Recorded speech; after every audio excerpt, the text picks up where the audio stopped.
محترم حضرات، لوگ یہ پوچھتے ہیں کہ دارالعلوم نے دنیا کو کیا دیا۔ میں دنیا والوں سے پوچھنا چاہتا ہوں کہ بتاؤ، دنیا کو شیخ الہند جیسا امام القائدین کس نے دیا؟ دنیا کو انور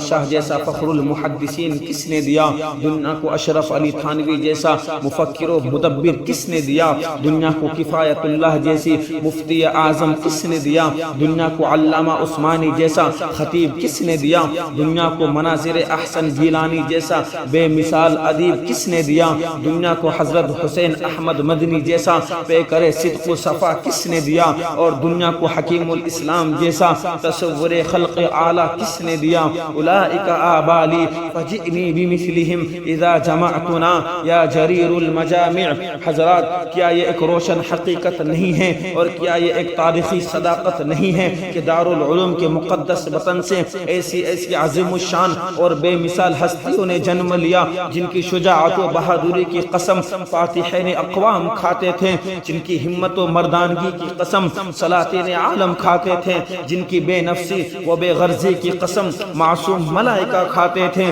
جن کی عفت و پاک دامنی کی قسم محسون دو شزائیں کھاتی تھی۔ کیا یہ ایک روشن حقیقت نہیں ہے اور کیا یہ سچ نہیں ہے کہ دارالعلوم کی مبارک شکم سے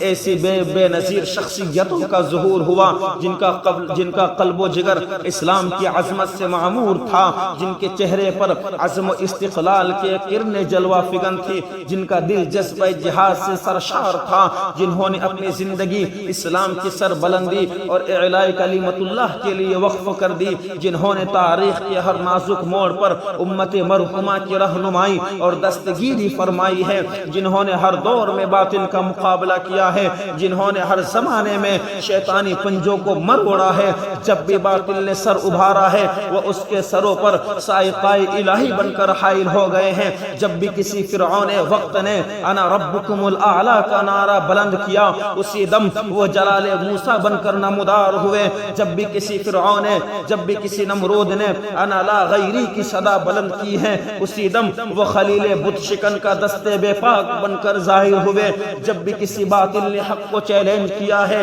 تو انہوں نے اس کے چیلنج کو قبول کیا ہے اور سر بکف میدان میں آ نکلے ہیں اور جم کر پوری بے خوفی سے باطل کا مقابلہ کیا ہے۔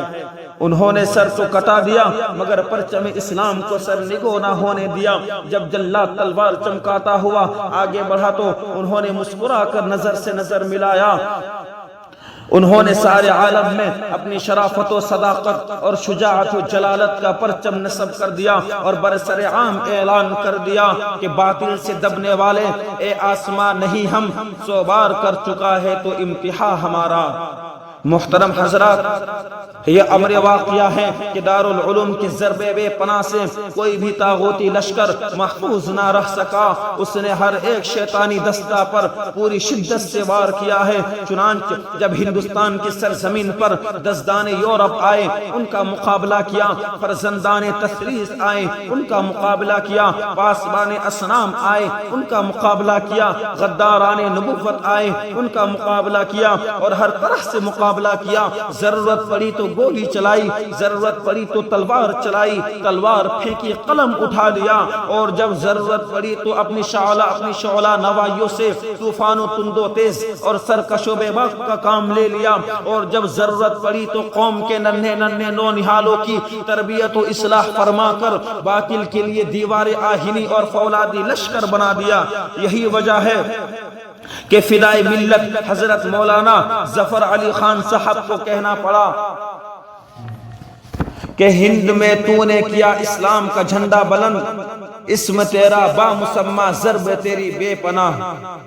حضرات، آج جو بر صغیر میں تھوڑی بہت اسلامی چمک دمک دکھائی دے رہی ہے، وہ دارالعلوم ہی کا دین ہے اور وہ دارالعلوم ہی کا فیض بے بہا ہے، ورنہ صاحبان عقل و نظر تو یہاں تک کہہ گئے کہ اگر سرزمین ہند پر دارالعلوم کی شکل میں احسان مصطفیٰ نہ ہوتا تو خدا کی قسم آج یہ ہندوستان دوسرا اسپین بن گیا ہوتا، بر صغیر سے مسلمانوں کا نام و نشان مٹ گیا ہوتا، ان کی داستان تک بھی داستانوں میں نہ ہوتی، اور تاریخ کا مطالعہ کرنے والے اور غلام ہندوستان کے دور جاہلیت کو دیکھنے والے جانتے ہیں، وہ آپ کو بتائیں گے کہ جس ہندوستان پر مسلمانوں نے 1000 سال تک حکومت کی تھی، اس ہندوستان سے اسلام اور مسلمانوں کو کس طرح نکالا جا رہا تھا، کس طرح کفر و صلیب کی گھنگھور گھٹائے